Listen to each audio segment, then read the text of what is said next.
Aku nggak tahu kalau soal itu. Maksudnya bukan nggak tahu dalam hal apa ya. Mungkin orang tua punya banyak cara ya untuk bisa protek ke anak-anaknya. Kita mungkin ada ibu di sini yang juga punya cara untuk bisa memprotek anak-anaknya. Anak-anak jangan sampai sakit hati, anak-anaknya jangan sampai susah, jangan sampai jatuh. Setiap ibu pasti punya cara untuk bisa menunjukkan rasa cinta sama anak-anaknya. Tapi ya aku nggak bisa berkomentar banyak kalau ada beberapa hal yang sekarang ini jadi highlight orang-orang bahwa tidak disetujui oleh orang tuanya Dila dan sebagainya. Ya itu balik lagi ke yang menjalankan dan yang harus menerima situasi yang kurang begitu nyaman. Ini sempat kaget nggak sih mertuanya Bekti nggak ngerestuin? Kenapa? Sempat kaget nggak mertua Bekti nggak ngerestuin? Bukan masalah kaget atau enggak ya, cuman ya surprise-nya adalah banyak hal yang terlalu banyak dibeberkan aja gitu di luar sana.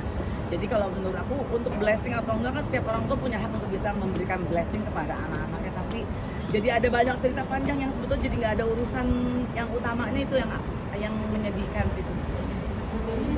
Nasihatin Bekti nggak sih ketika Aku nggak perlu nasihatin karena mereka sebetulnya kan bukan nasihat yang mereka perlukan, tapi adalah perlu berpikir ulang gitu istilahnya, bahwa toh nasihat aku kan juga sebetulnya nggak terlalu berpengaruh besar ya soal Bekti karena aku juga bukan orang tuanya Bekti. Paling aku cuma gini, pikir baik-baik ya, ini tuh bukan mainan loh, bukan lo pacaran putus balik lagi. Hanya sekedar itu, tapi kayaknya mereka punya cinta yang lebih kuat untuk bisa berjalan. Dan apalagi Dila sebagai perempuan, menurut aku di saat Bekti susah, dia bukan meninggalkan Bekti karena harta. Ya, pada saat Bekti sakit, semua menganggap bahwa Dila meninggalkan Bekti karena udah susah, karena udah nggak bisa kerja. Enggak ya. Maksud aku ya dengan situasi seperti ini, Dila membuktikan bahwa dia punya cinta yang bisa dia buktikan sama Bekti. Dan sekarang tinggal Bekti mampu nggak untuk bisa menguatkan lagi segala macam pikiran orang dan lain sebagainya untuk bisa membuktikan bahwa mereka betul-betul bisa menjalani hidup yang baru. Hah? Ya kan nggak perlu harus aku ceritain semua. Curhatnya paling seputar ya pada saat yang tadi seperti aku udah bilang bahwa pada saat mereka udah bercerai pun setiap ada kunjungan ke rumah sakit, Dila suka telepon, aku pengen nemenin Mas Bekti. Jadi di situ aku juga bisa nilai bahwa sebetulnya Dila memang masih pengen terus deket sama Bekti gitu. Tadi mertuanya Bekti sempat berbuat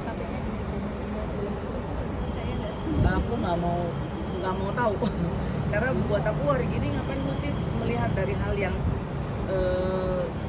kita kan hidup di dunia yang nyata ya sekarang. Udah gitu, kita punya kehidupan, punya sang pencipta, ya udah kenapa kita nggak yang benarnya aja sih.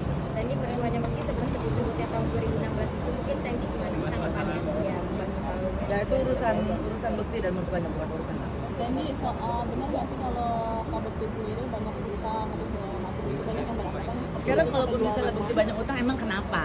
Dan wajah-wajah lu juga pasti pada yang punya utang kan? Emang kenapa? Emang dosa kalau punya utang?